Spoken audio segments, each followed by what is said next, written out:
All right, question of the day. What is your favorite area control game with a twist? Because today we're talking about Rumble Nation, a game all about feudal Japan where you're rumbling it out for the nation. Actually, it's you're rolling dice and placing workers out there, and whoever has the most fighters in a region wins that region. So let's take a look at how Rumble Nation plays. We'll come back up, talk final thoughts right now.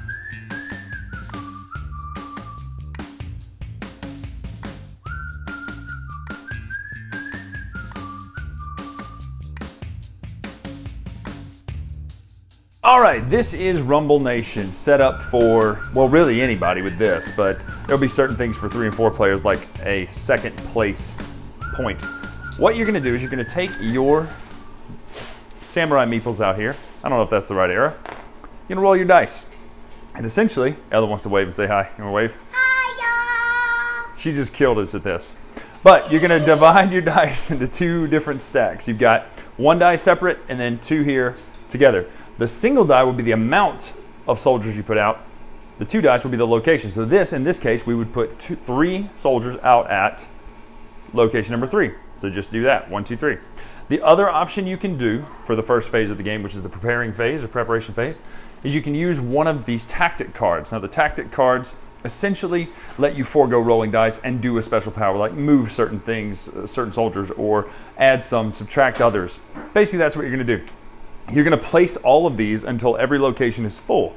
Then, area control style, you're going to add up the amount of workers or meeples or fighters or whatever you want to call them in the area. Person with the most wins that area, takes the points. If you're playing in a high enough player count, second player will get a half point. So in level 2, you'll pass out a single point. 3 as well because it's rounded down. Then you will take reinforcement meeples. And in a 1-player game, you'll place a 2-player game, you'll place a reinforcement meeple in each adjacent area to you. Keep it close to the ones that you have on there already. If you don't have one there, you don't put a reinforcement meeple.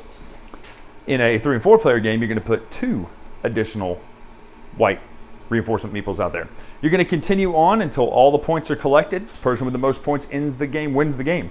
That is a very simple teach, but that's the game. The only other difference is you have these Daimyo cards, and the Daimyos, while having incredible art, Nobunaga's Ambition, Super Nintendo, come on. You've got a power, and you can use these Daimyo cards exactly once, much like you can use the tactic cards exactly once. Most of the game, you're rolling dice, separating them out how you want them, and placing them area control on the board, and then you'll count points, add reinforcements. Person with the most points wins the game.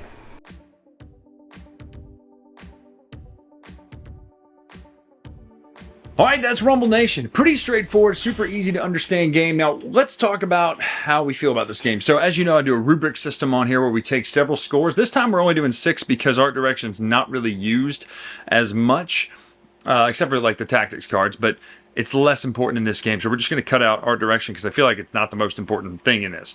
So we talk about concept. I actually give it a 9, not because it's, feudal Japan. That is cool. I think that's really cool. Ghost of Tsushima and Yokai and all that, or Yotai. It's really great. But I give it a 9 because the idea of doing this quick area control with this concept is actually pretty fun. So I thought it was a 9.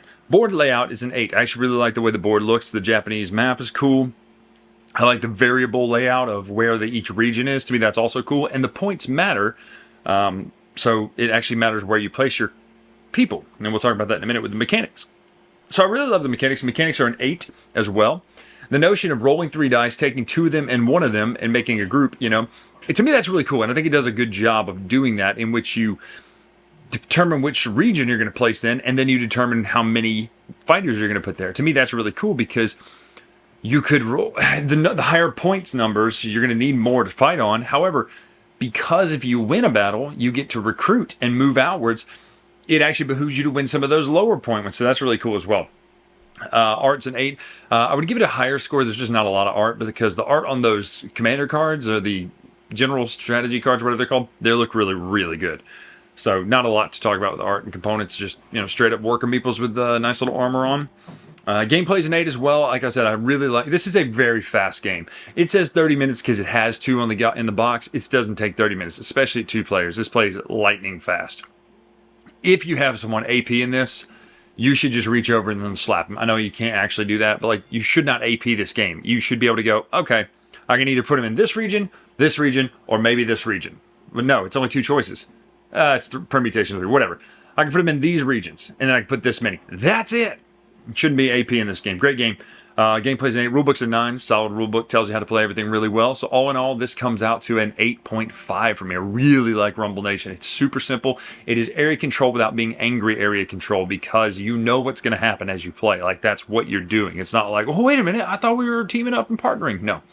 You know it's about to rumble royally in the nation. So that is Rumble Nation. I'm Bryan Drake here on the Dice Tower. Make sure to follow us on X, Instagram, or whatever at Dice Tower Bryan. Until next time, we will see you soon, in fact, at East.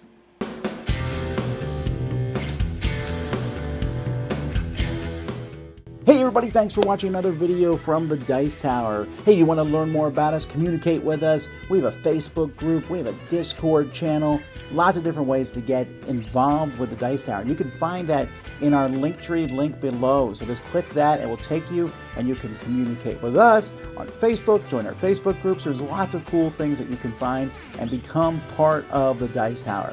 Thanks so much for watching. I'm Tom Vassell.